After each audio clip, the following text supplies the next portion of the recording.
Estamos no ar? Olá, bom dia. Estamos mais uma vez virtualmente, né, fazendo o nosso Evangelho Dominical. Por conta desse isolamento social, nós não estamos abrindo a nossa casa. Então, nós estamos fazendo diretamente aqui da minha casa, eu e a Valquíria. Mas antes eu gostaria de poder dar algum recadinho, né?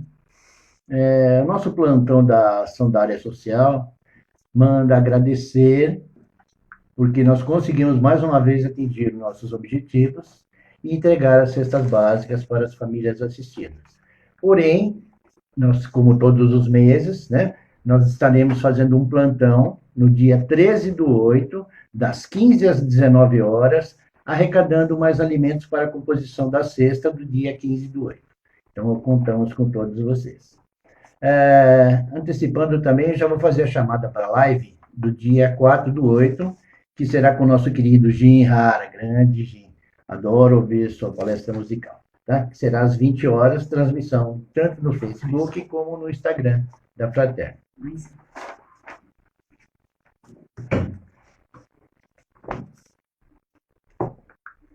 Bom, antes da gente começar, eu gostaria de pedir a todos que fechem os seus olhos, se conectem ao plano maior, agradeçam ao nosso querido amigo, nosso mestre, nosso irmão Jesus, por estar nos concedendo essa oportunidade de mais essa live, nesse Evangelho Dominical. Que possamos, com a ajuda de toda a espiritualidade, poder passar e entender um pouco dos ensinamentos que teremos nessa manhã.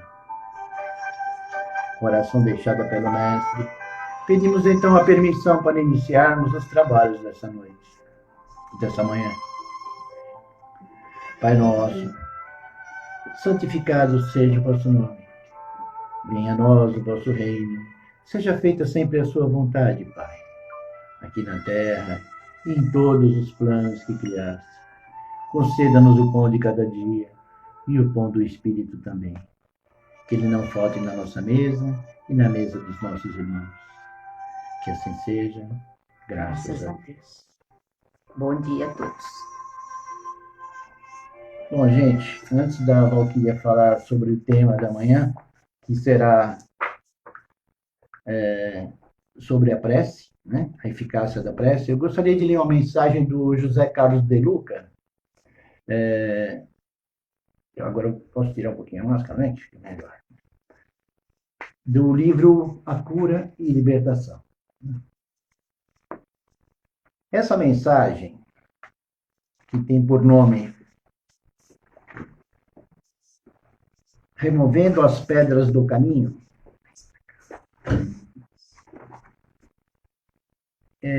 começa com uma mensagem. Quando se busca o cume da montanha, não se dá a importância às pedras do caminho. Então, o tema chama-se Removendo as Pedras do Caminho. Emmanuel, no livro Antologia da Paz, psicografia de Francisco Cândido Xavier, nos deixa uma mensagem. Ninguém recolhe o bem sem conquistá-lo, e ninguém recebe o mal sem atraí-lo.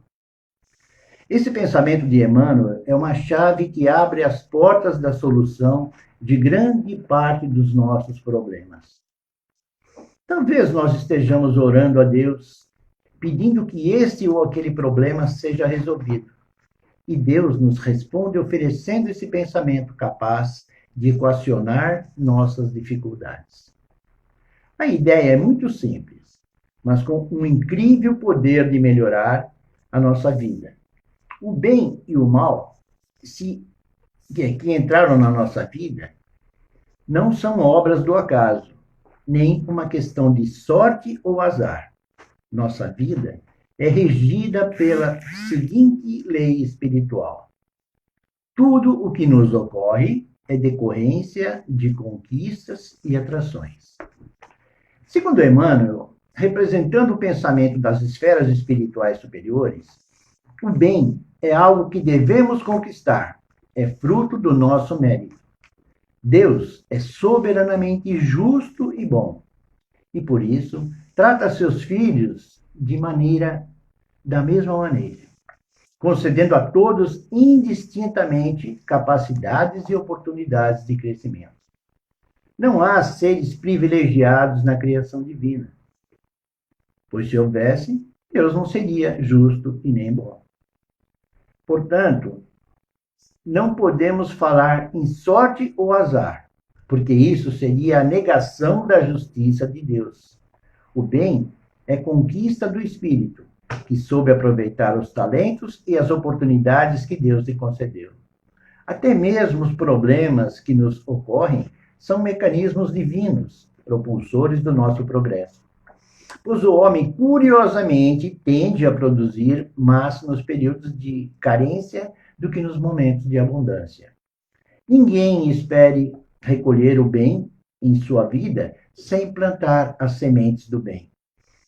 E fazemos isso através de um conjunto de atitudes composto por palavras, pensamentos, sentimentos e ações. Quem quer recolher o bem precisa falar no bem, pensar no bem, sentir no bem e principalmente agir no bem.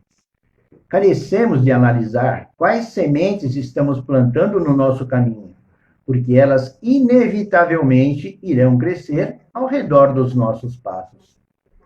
Essa lei espiritual já havia sido anunciada por Paulo, o apóstolo. O que uma pessoa plantar, isto mesmo ela colherá. Por certo, Paulo aprendera esses conceitos com o nosso querido mestre Jesus de Nazaré. Pois o Filho do Homem virá na glória do seu Pai, com os seus anjos, e então recompensará cada um de acordo com o que fez. De acordo com o Evangelho de Mateus, no capítulo 16, versículo 27. Está claro nesse princípio espiritual que cada um recebe na medida do que dá. A atitude é tudo. Não adianta esperar que um milagre ocorra e nos dê aquilo que deve ser fruto de conquista com o suor do nosso rosto. Deus não fará por nós algo que nós já podemos realizar por conta própria. O milagre ele já fez ao nos criar a sua imagem e semelhança, dotando-nos de todos os potenciais divinos e necessários à realização. Não basta crer, não adianta apenas orar e ter fé. É preciso agir, é preciso plantar, lançar-se ao trabalho capaz de nos levar a objetivos desejados. São sábias as palavras de Irmão José, no livro Mediunidade, Corpo e Alma, psicografado por Carlos Bacelli, quando nos diz: não nos esqueçamos de que toda oração que o homem dirige a Deus é constituída de duas partes. A primeira parte é a do mérito, a segunda é a da bênção. Toda resposta divina depende do esforço humano. Se o homem não cumpre com a sua parte, a lei divina se sente impedida de cumprir com a sua, não é? Aplicando essa lei em nossa vida prática, inevitavelmente chegaremos a algumas conclusões importantes. Vamos lá, vamos enumerá-las. Aquele que deseja receber da vida o melhor, precisa primeiramente dar à vida o melhor de si mesmo. Quem aprecia ouvir palavras de otimismo, precisa, antes de falar de otimismo, para os outros. Aquele que deseja receber vibrações positivas da pessoa, carece de pensar melhor sobre a vida alheia. Quem necessita de auxílio, precisa desenferrujar os braços, auxiliando o próximo. Quem almeja ser amado, tem antes o dever de amar. Quem sente necessidade de perdão, precisa ser o primeiro a perdoar. E, finalmente, quem intenciona o progresso deve primeiramente progredir em trabalho e conhecimento. A lei divina opera pelo câmbio do dar e receber, mas a maioria de nós ainda espera receber sem dar. Sacar sem depositar, colher sem plantar. Muitos querem conhecimento sem estudo, saúde sem cuidado. Mudanças sem atitudes. Amor sem dedicação. Progresso sem esforço. Proteção espiritual sem a autoespiritualização.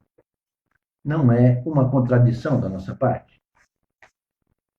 Liberta-se do mal que hoje nos fere é assumir o bem com opção de vida. Somente se desvincula das trevas quem acende a própria luz. Liberta-se das energias negativas é prender-se às energias positivas. Defender-se do mal é atacar com o bem. Libera-se do mal quem o esquece facilmente. A melhor forma de se proteger dos inimigos é fazer muitos amigos. Só se liberta da miséria quem assume os seus talentos e os coloca a serviço da vida. Só se liberta da ignorância quem abraça o conhecimento. Só se liberta da doença quem aprende a viver em harmonia. E só se liberta da violência quem aprende a ser manso e humilde de coração. Se o mal foi atraído por nós, eu também posso extinguir em mim esses pontos de atração. A felicidade está muito mais nas nossas mãos do que nas mãos de Deus. Por isso, é que não basta deixar de fazer o mal. É preciso investir no bem através do trabalho constante. Os espíritos que agem em nome de Deus não farão a nossa lição de casa, embora nunca nos faltem com o apoio e o estímulo necessário. Eis a sábia lição de Allan Kardec. Os espíritos não vêm livrar o homem da lei do trabalho, mas mostrar-lhe o alvo que deve atingir a rota e o leva a ele, dizendo: marcha e atingirás. Encontrarás pedras nos teus caminhos. Mantém-te vigilante e afasta-as por ti mesmo. Nós te damos a força necessária se quiseres empregá-la. Que tal começarmos agora a remover as pedras do nosso caminho? Deus nos dará a força necessária. Temos os talentos necessários para transpor qualquer obstáculo. Todavia, empurrar as pedras é tarefa nossa. Deus nos ajuda, mas nós damos o primeiro passo. Então, no evangelho de hoje que a Valquíria vai passar para a gente, ela vai falar exatamente sobre isso, sobre a eficácia da prece. Muitas vezes a gente fala, eu peço tanto a Deus, mas Deus não me concede. Por quê? Será que eu faço alguma coisa para ter esse merecimento? Será que eu estou removendo as pedras do caminho, como Deus me ensinou? Né? Eu acho que é isso que a gente tem que começar a botar em prática. Então, no capítulo 27 do Evangelho segundo o Espiritismo, nós vamos falar no tópico da eficácia da prece, alguma coisa um pouquinho mais concreta. Bom, isso. Eu peguei este aqui, que é um evangelho de estudo, né? E gosto muito desse evangelho. Ele bem explicativo, né? Bem explicativo, bem detalhado. É assim, muito bom. Para a gente aprender sempre. É para aprender sempre. Muito bom mesmo. E nesse capítulo 27 tem a eficácia da prece, que diz assim: o que quer que pedirdes em vossa prece, crede que o obtereis e vos será dado. Isso em São Marcos, capítulo 11, versículo 24. Então, assim, ele fala: as pessoas que contestam a eficácia da prece se baseiam no princípio de que Deus já conhece tudo da nossa vida, que a gente não precisa pedir nada. Mas se a gente concebe um Deus perfeito, nós vamos pensar no quê? Que Deus vai fazer tudo pela gente? Não vai fazer... E nós? Vamos fazer o quê? Nada. Não, não é assim. Nós temos que fazer algo, não é? Porque também Deus tem leis desde sempre, que a gente sabe, não é? Desde sempre, imutáveis. Ele não ia fazer uma lei hoje e daqui a um tempo ele mudar de novo. Não, Deus é perfeito, perfeito, certo? Então ele criou uma lei que não há necessidade de ficar mexendo como as leis nossas dos homens, que tem que ficar mexendo e mudando, muitas vezes de acordo com cada grupo que vai mexer. Enfim, ele criou leis que, puxa vida, é aquela, livre-arbítrio, causa e efeito. Então, assim, o que nós fazemos quando pedimos? Eu quero isso, eu quero aquilo. A maioria das vezes são coisas materiais. E não é assim. Nós estamos nesse planeta aqui para aprender a parte moral. A parte material faz parte, mas uma parte menor, uma parte mais baixinha, Mais tranquilo. né? Mais tranquilinha, que a gente tem que se esforçar e tudo mais. Mas é por este caminho que também aprende-se a parte moral, né? Então vamos devagarinho. E tem uma partezinha aqui que ele fala assim, nesse mesmo tópico do eficácia da prece. Ele fala assim: seria ilógico concluir que o que for que pedirdes em vossa prece, crede que o obtereis e vos será dado. É o que ele fala. O que a gente pedir, Deus vai dar. Então ele fala assim: seria ilógico entender que basta pedir que a gente vai ter. Mas ele fala assim: mas também para pedir e obter, seria também injusto acusar a providência se ela não atende os nossos pedidos. Porque ela sabe melhor que a gente o que é para o nosso bem. Então, já pensou? Eu peço para ganhar na Mega Sena, eu ganho, né? Eles atendem o meu pedido, eu ganho. Mas e aí? Dali um tempo, gastei todo o dinheiro, perdi tudo, investi mal, fui roubado, mas eu fiquei na pobreza de novo. De que adiantasse ficar pedindo? Então, ele fala assim: é como procede um pai consciencioso que nega ao seu filho as coisas que julga impróprias, a idade, a educação e tudo mais. Não é mesmo? Quando nossos filhos, netos, pedem coisas que a gente sabe por vivência, que a gente sabe que vai fazer mal. Então a gente vai dar? Vai fazer mal, mas deixa, dá. Não.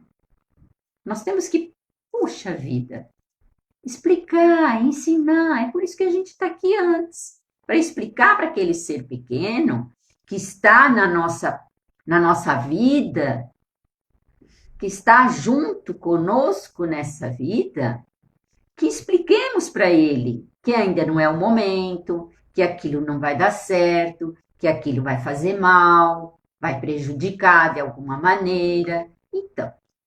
Então, ele faz assim. É como procede um pai consciencioso que nega coisas que julga impróprias, não é?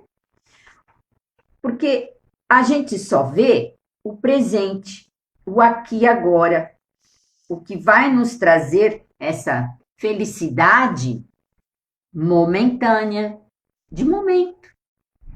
Mas e o depois? Quem sabe disso é ele. Então é por isso que ele nos concede de acordo com certas condições. Certas condições. Tem condições para a gente fazer prece.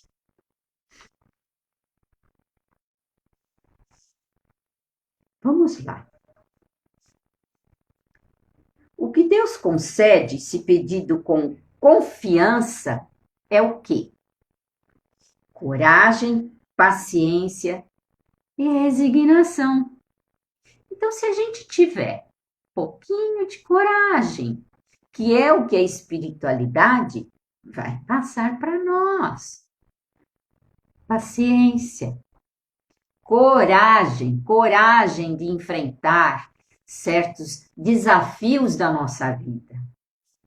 Temos desafios todos os dias. É no nosso trabalho, é na nossa família, dentro da nossa casa, vizinhos, condomínios, tudo.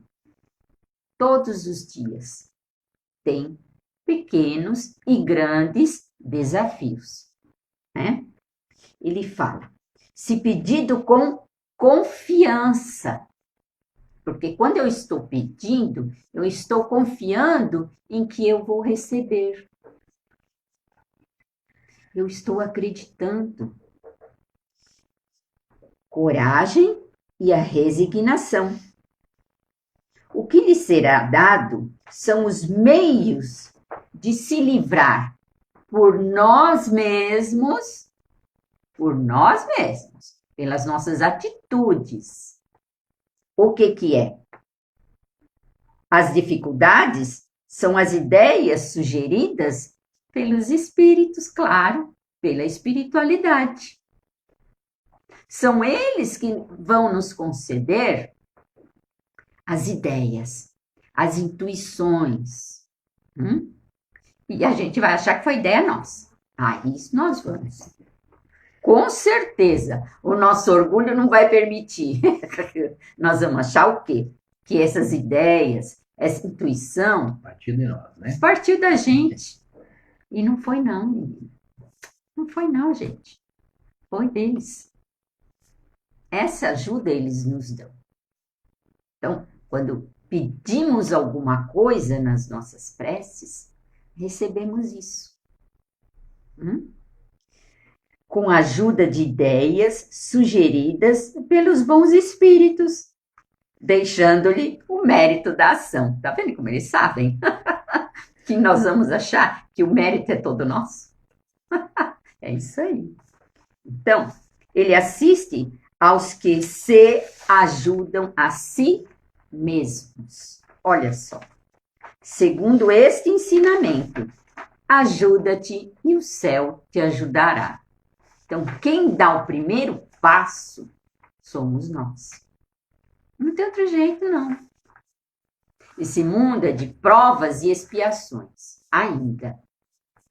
Está passando, começando aí uma transição, mas é muito lento.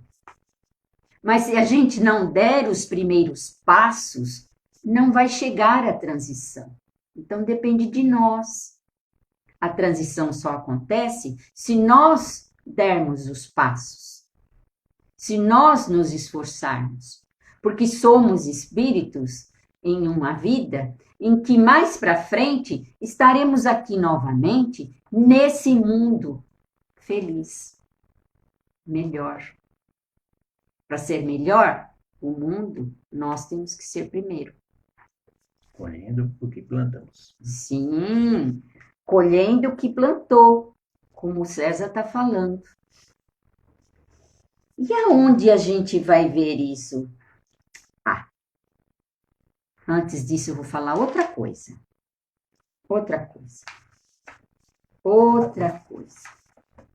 Olha só. Nesse mesmo, na ação da prece, no tópico 9, ele fala da transmissão do pensamento. Porque assim, quando nós temos pensamentos, dependendo dessa energia desse pensamento, depende o quê? Depende a ajuda que vai chegar até nós. Se nós temos um pensamento bom, se nós temos uma atitude boa, se nós temos reações boas, o que é que vai chegar? Vai chegar a espiritualidade boa que vai nos ajudar, que vai nos intuir, como disse no tópico anterior, a termos ideias boas, não é? Sugestões, intuições boas, claro. Mas se nós estamos com raiva de alguém, com ódio, com revolta, com a situação daquela dificuldade, a gente deixa se contaminar naquela energia ruim, e aí, com aquilo, eu deixo aqui, né? Vem a minha cabeça, o quê? Vai vir ideias de revolta, bravo, revoltado, palavrões. Ué, e isso está o quê? Está numa faixa de sintonia baixa, ruim. Vai adiantar eu rezar? Eu fazer oração? Eu fazer prece? Eu fazer pedido? Não vai. Não vai por quê? Porque essa faixa em que eu estou não é adequada à espiritualidade boa. E somente a espiritualidade negativa. Isso não é legal. Isso não é bom.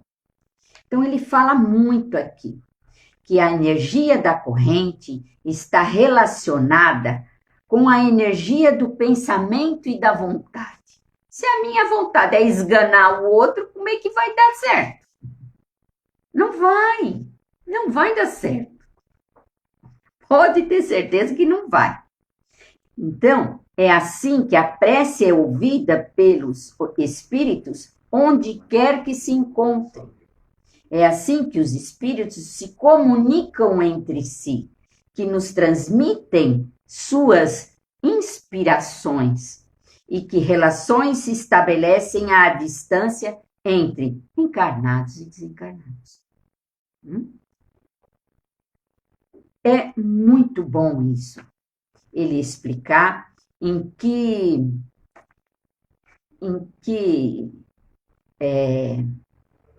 oceano, em que mar de energias atua o nosso pensamento.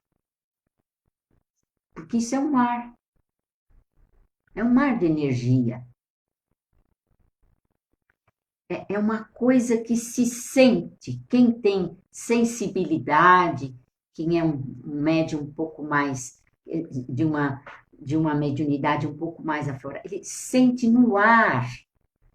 Quando a gente entra num local em que você se arrepia, em que você não se sente bem, ou que você se sente. Ai, nossa, parece que a gente está no céu aqui, né?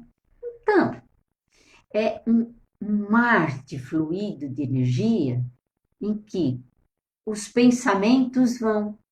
Se tiver bons, pensamento bom que vai. E se tiver ruim, é o ruim que vai. Agora, como o César estava falando naquele trecho anterior, ele estava falando que temos pedras em nosso caminho e que é necessário retirar as pedras, não é mesmo? E nós temos aqui no livro Alguém Me Tocou, do De Luca. Nós somos fãs do De Luca. Somos fãs do De Luca. E ele fala o que, assim? Ele fala que tudo é aprendizado. Tudo, toda situação na nossa vida é aprendizado. Então, ele fala assim, que temos situações, né? E ele fala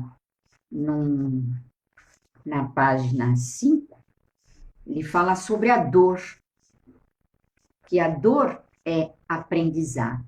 A dor é aprendizado. Ele fala, geralmente, as lágrimas que hoje derramamos, puxa vida, são as mesmas que ontem, nas vidas anteriores, provocamos no próximo. Então, a gente plantou. Então, agora, a gente está colhendo. Por isso que a gente está sofrendo. Está colhendo dor. Porque nós plantamos dor no passado. Estamos colhendo dor hoje. A dor que ontem causamos aos outros é a dor que hoje nos atinge.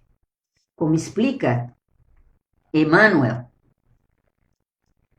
cada criatura reencarnada permanece nas derivantes de tudo o que fez consigo e com o próximo. O que ele quer dizer nas derivantes? Lembra a faixa de energia que eu falei? Olha lá. A faixa de energia que eu comentei antes, que fala aqui no Evangelho, no tópico 9, 8, ele fala daquela faixa lá. E aqui o De Luca fala que Emmanuel está falando isso. Cada criatura reencarnada permanece nas derivantes de tudo o que fez consigo e com o seu próximo. É assim. Seremos consolados quando choramos a partir da compreensão que não sofremos sem uma justa razão. Então, quando permanecemos nessas derivantes, sofremos na justa razão de ser que as nossas lágrimas não representam castigos de Deus, mas sim o que nós estamos colhendo daquilo que plantamos no passado. Certo? Mas essas lágrimas, não representam castigo de Deus, mas apenas o débito, olha, o débito que contraímos no passado, que hoje ou ontem, com a possibilidade de refazer o caminho, nosso modo de ser e de agir, assim as causas do nosso sofrimento. Tem que converter, tem que mudar. Colhemos aqui as derivantes do passado. Então, aquilo que a gente chora, aquilo que a gente reclama, a situação que a gente plantou. E a gente tem que ter a noção exata, a consciência de que somos reencarnantes, certo? Então, não é à toa. Estamos chorando porque a gente provocou. Puxa vida, que triste essa dor que eu estou sentindo e eu provoquei no outro. É lamentável. Então, olhar para dentro da gente e perceber que a gente é completamente, quase completamente, quase, falível, não é? E ele fala também, em um outro momento, das nossas, de resistir às tentações. Por isso que a gente fala. Porque a gente tem que resistir às tentações. Aquelas, quando a gente fica com a raiva do outro, aquela gana de esgoelar o outro, é a nossa tentação. É a nossa tentação. A tentação, aquele vício, certo? Porque vai se tornando um vício a cada reencarnação que eu não mudo, que eu bato na mesma tecla, eu estou ficando na mesma tecla, eu estou batendo na mesma energia ruim. E como que eu quero mudar? Como é que eu quero pedir e receber? Pedir e receber se eu não estou mudando? A espiritualidade boa fica lá tentando passar o quê? Coragem, perseverança, intuição, etc e tal. Mas eu fico no vício, na tentação e permaneço.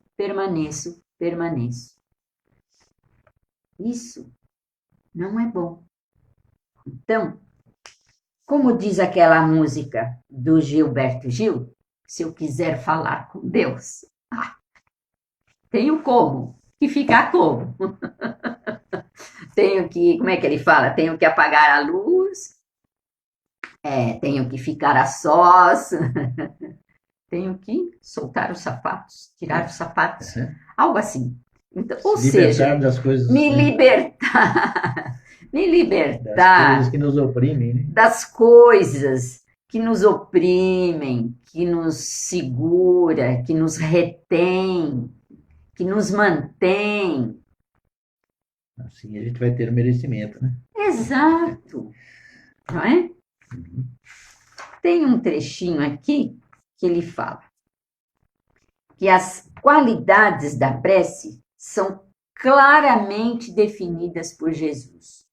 Quando orardes, diz ele, não vos coloqueis em evidência, mas orai secretamente. Eviteis falar muito, não precisa falar muito, pois não é pela quantidade de palavras que sereis atendido, mas pela sinceridade. Então, antes de orardes, se tendes alguma coisa contra alguém, lembra da gana de esgoelar o outro? Então, se a gente tem alguma dessas coisas, perdoa, pois a prece será mais agradável a Deus se não partir de um coração que esteja purificado de todo sentimento contrário à caridade. Olha só. Então, é assim, fantástico que nós podemos fazer isso. Podemos mudar. Podemos realizar tudo isso de melhoria, né? De intenção. A gente chama os bons espíritos. Ele fala que a forma não é nada, o pensamento é tudo. O poder da prece está no nosso pensamento bom e na pureza do nosso coração. Então, quando a gente faz isso, que a gente se melhora em relação ao outro, aos outros, nós vamos poder fazer que nem o Gil falou, né? Ficar no quarto, apagar a luz, tirar o sapato, pensar em Deus, não precisa mais do que isso. E um coração bom, um coração puro, né? Quando você estiver chorando, e ele fala aqui, o De Luca, mas chorando com humildade e com o propósito de aprender a lição que a vida está querendo lhe ensinar, tenha certeza de que suas lágrimas estarão tocando o coração de Jesus. E ele estará pronto para mandar os seus anjos, os nossos amigos mentores, a nos ajudar, a nos intuir, nos dar força, coragem e paciência. Então, esta é a eficácia da prece. Maneiras de chegarmos até a espiritualidade com o coração bom, com o pensamento tranquilo e fazer o pedido que quiser. Não material, claro. Ele sabe o que nos atender, né? Ele sabe do que a gente precisa. É isso. Então, é isso. Encerramos por hoje. Agradecemos a todos vocês. Paz no coração de todos. Que assim seja. Bom domingo a todos.